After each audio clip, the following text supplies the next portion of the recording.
Canada has now issued Donald Trump a strict 48-hour window to drop every bilateral tariff, openly retract the original 5 demands that sparked this trade conflict, and commit to resuming talks with no strings attached.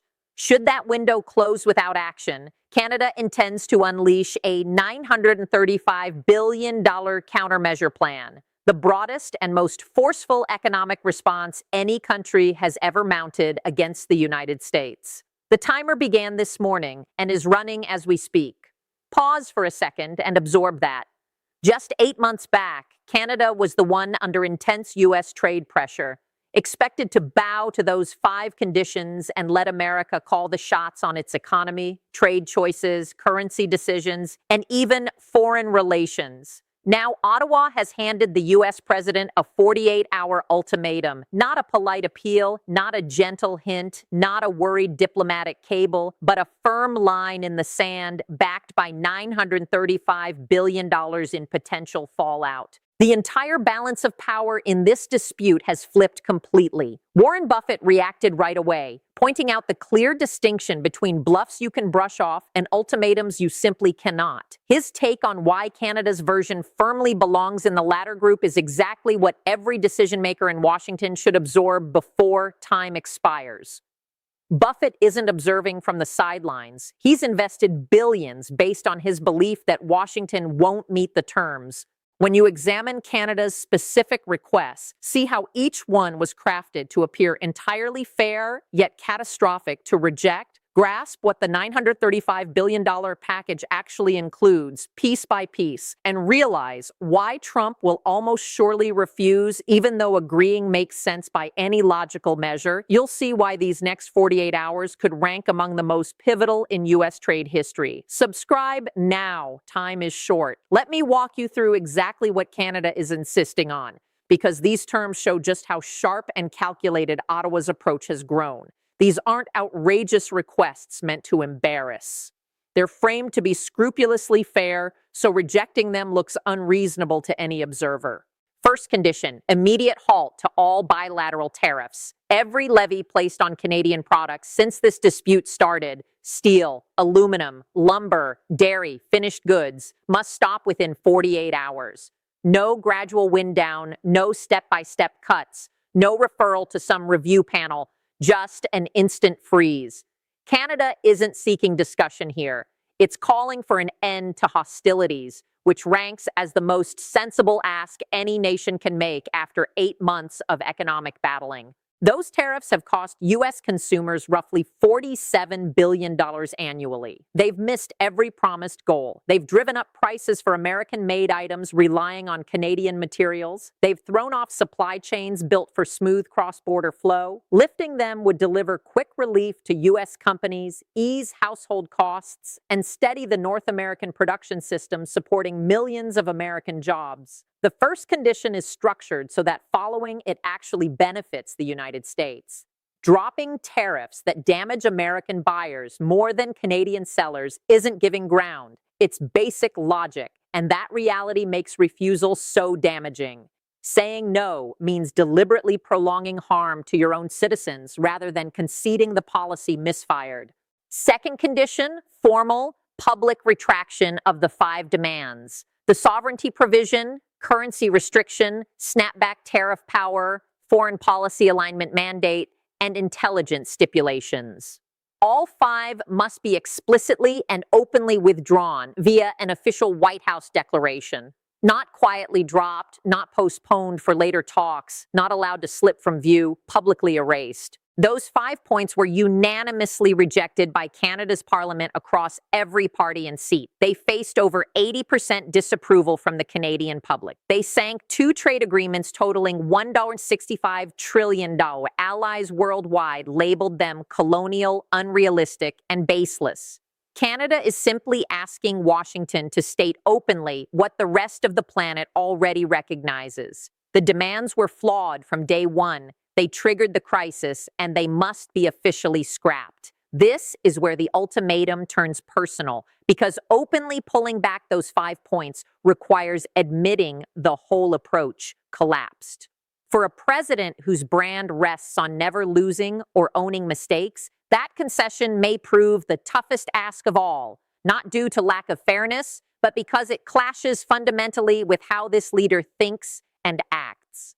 Third condition, commitment to restart discussions with zero preconditions. The U.S. must agree to return to talks without any must-have items up front. No sovereignty clause required to even begin. No prerequisites blocking the process. Both countries' career trade experts would be authorized to craft a fresh arrangement grounded in mutual respect, fair market terms, and equal sovereignty. This isn't capitulation, it's an exit ramp. Canada is giving Washington a path back to dialogue, but only if Washington accepts the discussion happens between peers, not a dominant power issuing orders to a subordinate neighbor. Trade professionals on both sides would embrace this term. They've pushed for viable structures from the start. They've built two successful ones, $730 billion and $917 billion. Only to see political choices wreck them. What they've needed all along is the green light to deliver. These three conditions are fine-tuned like a perfectly played endgame. Each feels acceptable. Halting tariffs aids U.S. consumers, retracting failed demands faces facts, open-ended talks offer a way forward. Yet each is also ruinous to turn down, keeping consumer-harming tariffs, clinging to globally discredited demands, rejecting talks when the other side invites them. Canada built this ultimatum as a choice that exposes Washington's true character no matter which way it turns. Agreeing shows good judgment. Refusing shows pride. The world is paying close attention. Those are the demands. Now consider the fallout if the 48 hours pass unanswered. What Canada has prepared isn't empty posturing. The $935 billion activation package contains 5 distinct elements. Each packs a serious punch alone. Combined, they form the most sweeping economic pushback a mid-sized power has ever directed at a superpower. Element 1, broad tariff ramp-up, roughly $120 billion yearly effect. Retaliatory duties would extend across all remaining U.S. exports to Canada. No more selective hits, just comprehensive coverage. Duties would be set to strike hardest at politically sensitive swing state regions. Kentucky bourbon, Iowa soybeans, Midwest corn, Wisconsin dairy, Texas and Ohio energy gear, Florida consumer items, Great Plains farm machinery, all targeted to maximize political discomfort. Earlier precise retaliation aimed at vulnerable districts now becomes widespread pressure. Every U.S. exporter to Canada faces duties. Every congressional area reliant on that market feels the pain in upcoming financial reports. Element 2, energy export realignment, about $200 billion impact. This carries the fastest real-world hardship. The electricity surcharge already affecting the U.S. Northeast, currently adding 25–30% to bills, would jump to 50 to 60%. Families already facing $30, $60 monthly hikes would see another surge, pushing costs $80, $150 above pre-dispute levels. A grandmother in the Bronx struggling with an extra $60 now faces $150. At the same time, half of the 4 million daily barrels of Canadian crude headed to U.S. refineries would shift to Atlantic and Pacific purchasers over 18 months via facilities constructed precisely because of U.S. threats.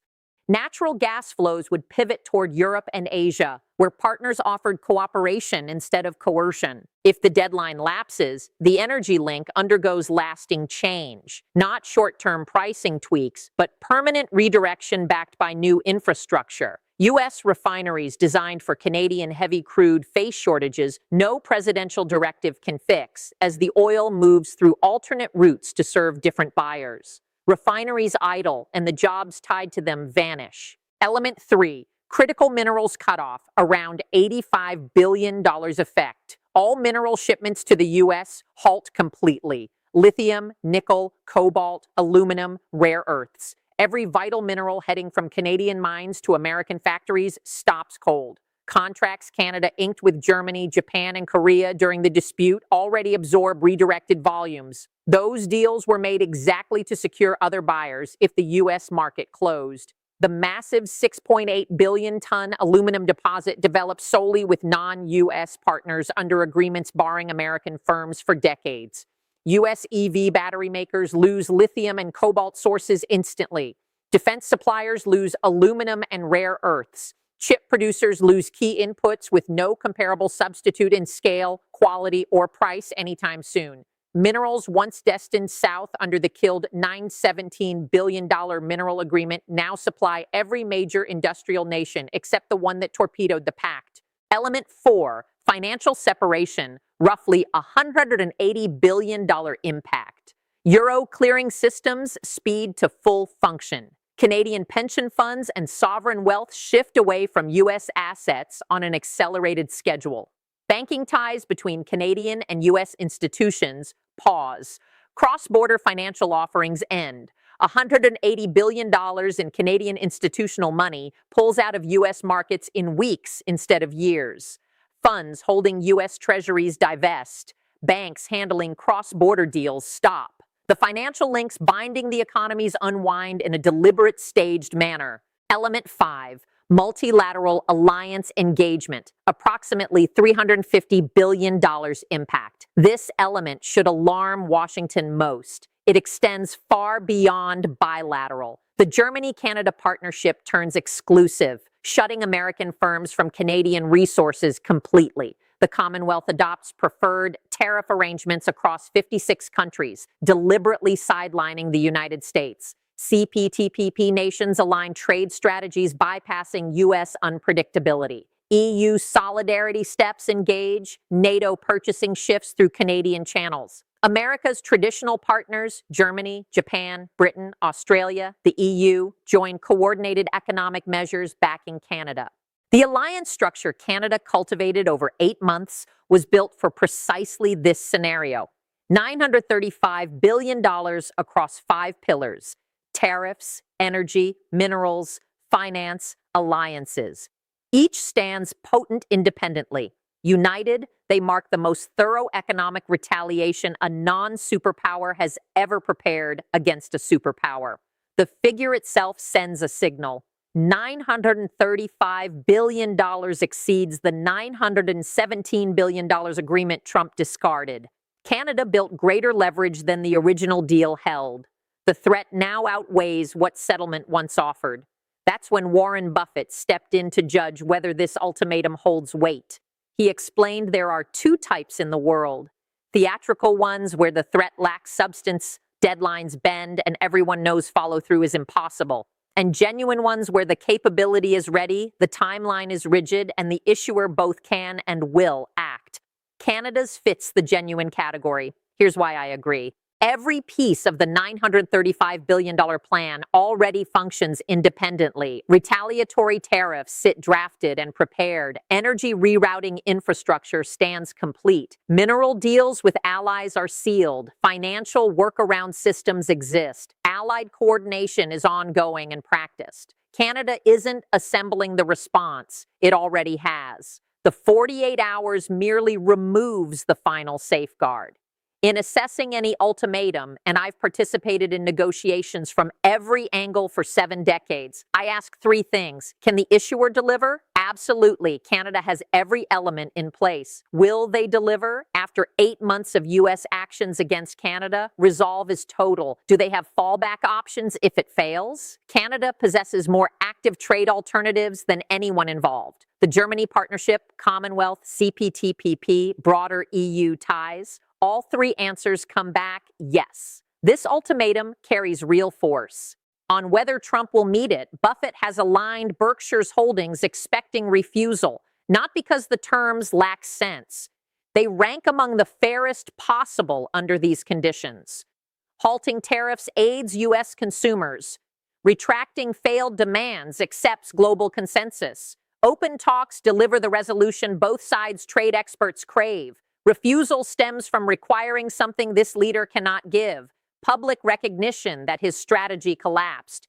It demands retracting positions he personally drove. It requires conceding on the global stage that Canada outplayed the United States. For someone whose entire presidency rests on projecting invincibility, That price outweighs even $935 billion in consequences in his mind. That's the tragedy here. The terms save America money, rebuild American standing, and open a path to settlement. Yet they will almost certainly be rejected because the personal cost exceeds what this decision maker can tolerate. Logic points to agreement. Prediction points to rejection. That divide between what reason requires and what pride permits will measure its cost in hundreds of billions to the American economy. If the deadline expires and activation follows, and I expect it will, the results won't be hypothetical. Energy shifts begin at once and lock in within months via binding pipeline and terminal deals. Mineral cutoff disrupts U.S. manufacturing in weeks. Financial withdrawal generates cascading market pressure. Alliance measures, America's partners coordinating against it, create diplomatic fallout that dwarfs prior embarrassments in this dispute. Berkshire sits positioned for refusal. Canadian holdings, allied exposure, commodities, energy stakes, all tuned for the scenario where the deadline passes empty. Buffett doesn't speculate. He studies. His study concludes Washington won't meet this deadline. The capital has already spoken. Institutional money has already moved. Only those inside the White House seem unaware of what's coming. Here's why Canada can deliver an ultimatum of this scale.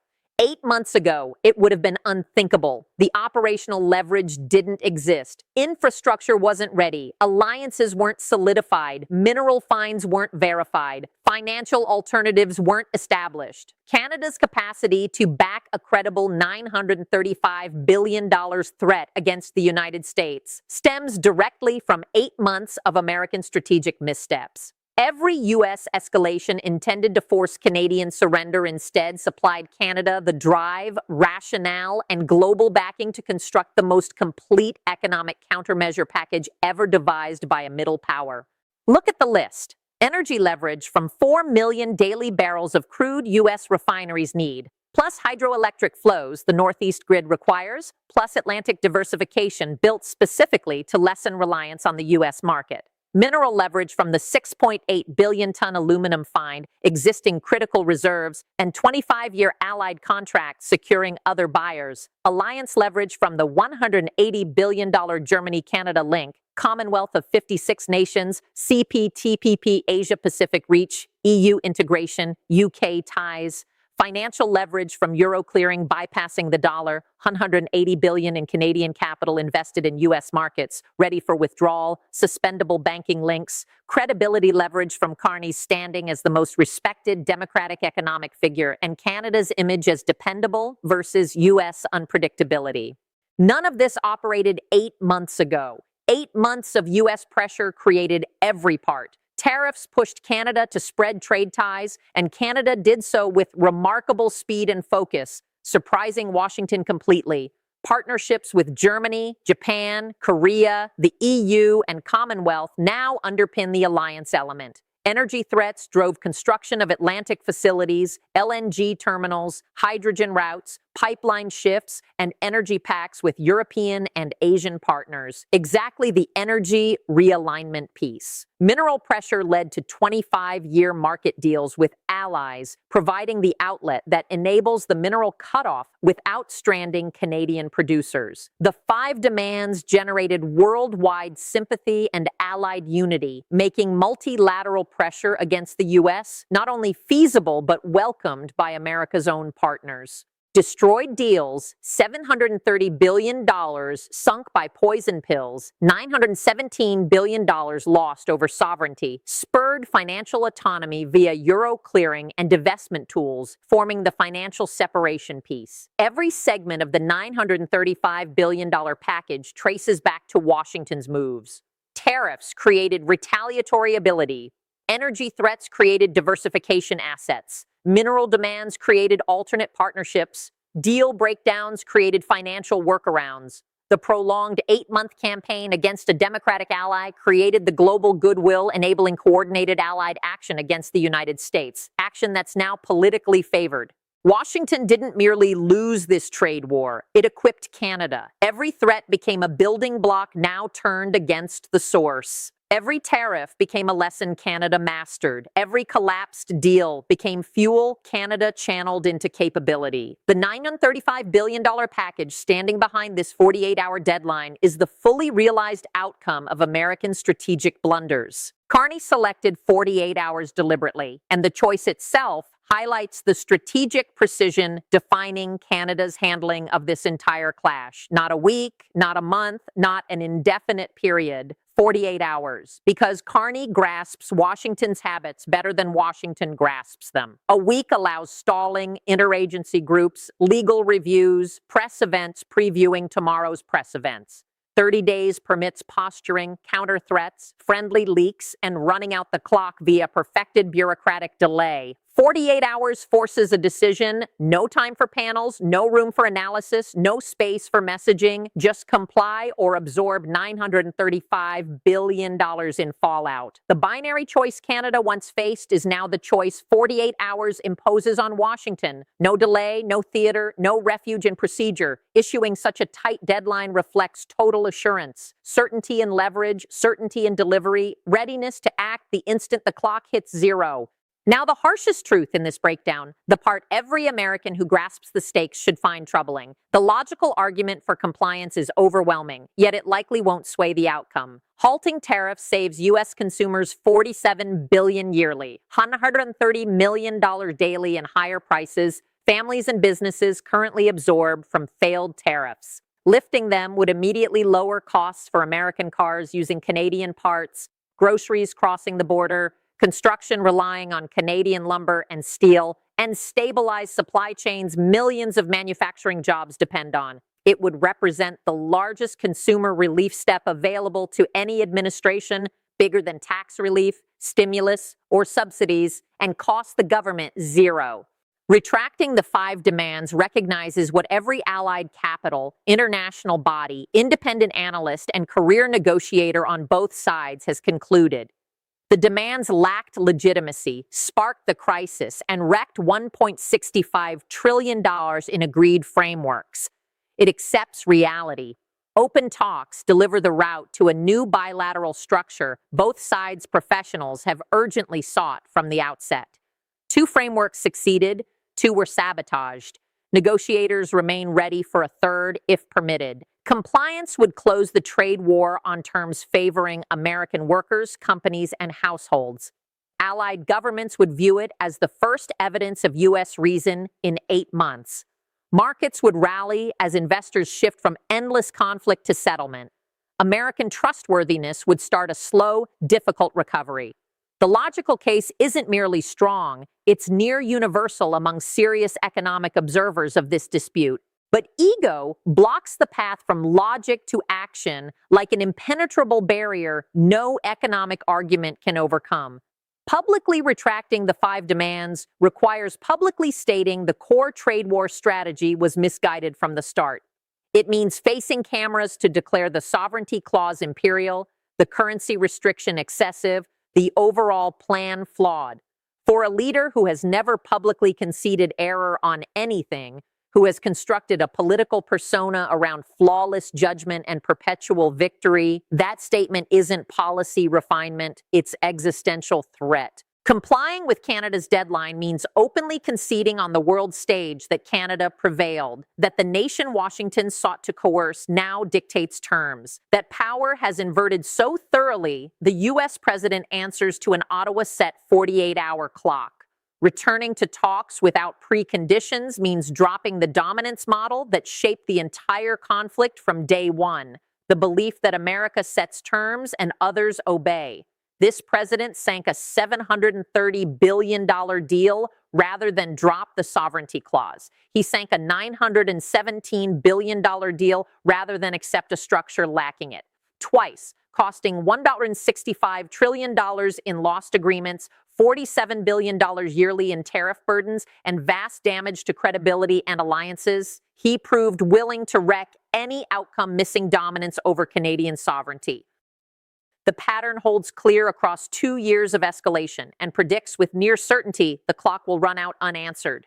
The terms make economic sense, but psychological impossibility for this particular leader. Meeting them saves money, rebuilds credibility, opens resolution, but meeting them costs a president who cannot sacrifice the one asset he prizes above all, the image of victory. In a rational system, a leader ending a failed trade war and saving Americans $47 billion yearly would earn praise as a practical leader prioritizing country over self. In this system, at this moment, complying with a Canadian ultimatum would bring destruction from his own supporters before the decision settled. The incentives align catastrophically against economic sense. The tragedy isn't the difficulty of the choice. The correct path shines obvious to anyone examining it. The tragedy is that the correct path has become politically undoable for the single person required to take it. So the clock hits zero, terms go unmet. The $935 billion package launches. All 5 elements activate together, not in stages allowing negotiation escape, but simultaneously. The full $935 billion in prepared countermeasures deploys at once. Blanket retaliatory tariffs on every U.S. import to Canada. Energy realignment starting with pipeline and terminal contracts signed in days. Mineral cutoff severing American manufacturers from lithium, cobalt, aluminum, rare earths immediately. Financial withdrawal, pulling $180 billion in Canadian institutional money from U.S. markets on tight timelines. Alliance activation, aligning America's partners into frameworks excluding the United States from Canadian resources and trade advantages. Once triggered, these elements don't reverse on demand. No late-night call, tweet, or rushed summit undoes them. Energy redirection locks in through binding infrastructure, contracts, and decade-long supply deals. Mineral cutoff activates 25-year alternate agreements with Germany, Japan, Korea. Financial withdrawal reshapes investment flows via settlement and custody setups requiring years to restore. Allied coordination builds multilateral structures with their own momentum and domestic political support among members. Activation is deliberately one-directional. Canada engineered it so the 48-hour mark is the final reversible moment. Beyond that, global economic structure resets permanently, excluding steady American involvement. The 48 hours isn't merely a cutoff, it's the irreversible turning point. Here's the current state.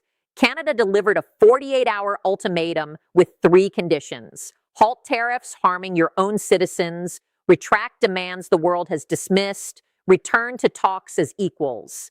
Behind those stands $935 billion in ready consequences across tariffs, energy, minerals, finance, and allied coordination. Every part functions, every mechanism exists, every partnership engages.